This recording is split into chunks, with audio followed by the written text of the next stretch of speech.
বিসমিল্লাহির রহমানির রহিম।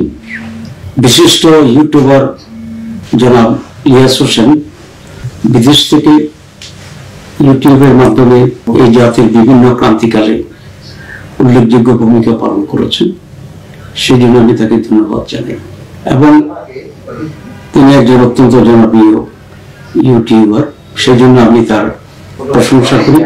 কিন্তু দুঃখজনক বিষয় হচ্ছে, উনি গত কয়েকদিনে দুইবার আমার নাম উল্লেখ করে কিছু তথ্য দেশবাসীকে ইউটিউবের মাধ্যমে জানিয়েছেন, যেগুলোর সাথে আমার দূরতম কোনো সম্পর্ক নেই।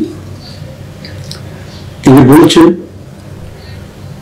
প্রথমবার যে ভারতের সাথে আমি বিশেষ সম্পর্ক রাখি, এবং দ্বিতীয়বার একেবারেই আমাকে রয়্যাল এজেন্ট উল্লেখ করে বক্তব্য রেখেছেন। এবং ওনার বক্তব্যে উনি বলেছেন যে উনি শুনেছেন এবং কেউ ওনাকে এই বিষয়টি বলেছে।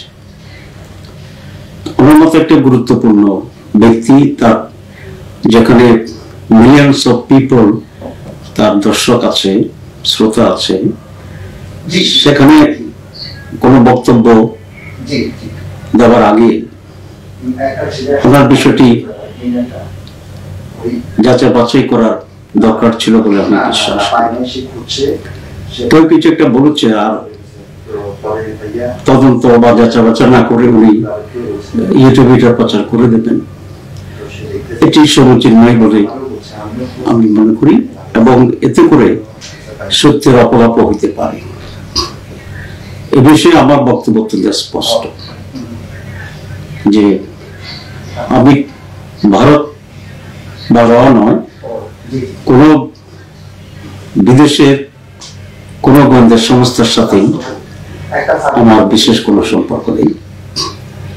এবং আমি যে দল করি এটি অত্যন্ত উচ্চ নৈতিকতা এবং জবাবদিহিতার ভিত্তিতে পরিচালিত হবে। উনি জামাত ইসলামীকে তদন্ত করার কথা বলেছেন। আসলে তদন্ত করে সত্য উদ্ঘাটন করা এটাও ওই ব্যক্তি বা সংস্থার দায়িত্ব, যিনি নিজে এরকম তথ্য দেন।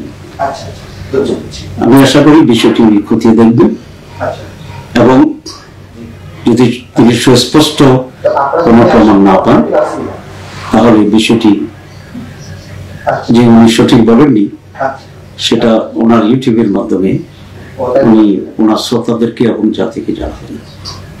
আরেকটি বিষয়ে উনি কথা বলেছেন যে বিশিষ্ট সাংবাদিক জনাব নাইমুর রহমান সাহেব 5 আগস্টের পরে আমার বাসায় আশ্রয় নিয়েছিলেন এবং ওনাকে ভারতে চলে যাওয়ার ক্ষেত্রে আমি সহযোগিতা করেছি।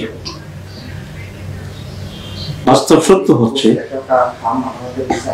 নাইমুর রহমান সাহেবের সাথে ফিজিক্যালি আমার কখনোই দেখা হয়, সুতরাং আমার বাসায় থাকা তো কোনো প্রশ্নই আসে না।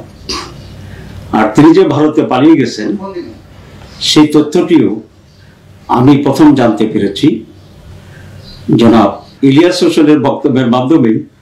আমি প্রথম জানতে পারলাম যে সাংবাদিক নাইমুর রহমান সাহেব ভারতে পালিয়ে গেছেন। সুতরাং এখানে ওনাকে ভারতে পালিয়ে যাওয়ার আমি সহায়তা করেছি বলে উনি যে বক্তব্য রেখেছেন, সেটি একেবারেই একটি ভুল কথা, ভুল তথ্যের মাধ্যমে করেছেন এবং এটা সত্যের অপলাপ হয়েছে। ওনার মতো একজন গুরুত্বপূর্ণ ব্যক্তি যে কোনো বিষয়ে বা যার বিষয়ে হোক,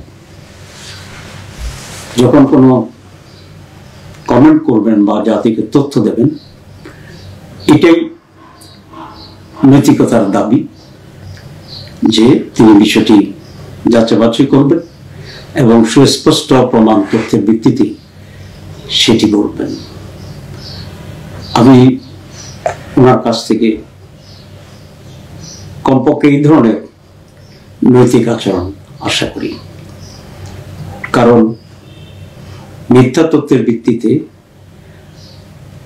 যদি সংবাদ পরিবেশিত হয়, এটা মানুষকে বিভ্রান্ত করতে পারে এবং এটা কোনোভাবেই এই দেশের ভারতদেশের মানুষের জন্য কল্যাণকর হতে পারে না। আমি রাসূল আকরাম সাল্লাল্লাহু আলাইহি ওয়াসাল্লামের একটি হাদিস উদ্ধৃত করে শেষ করতে চাই। রাসূল আকরাম সাল্লাল্লাহু আলাইহি ওয়াসাল্লাম বলেছেন, মিথ্যা বলার জন্য এটি যথেষ্ট যে কোনো ব্যক্তি কিছু একটা শুনল, এটার সত্যতা যাচাই বাছাই না করে বলে বেড়ালো। আমি ইলিয়াস হোসেন সাহেবকে আবার ধন্যবাদ জানিয়ে আমার বক্তব্য শেষ করছি। আল্লাহ হাফেজ।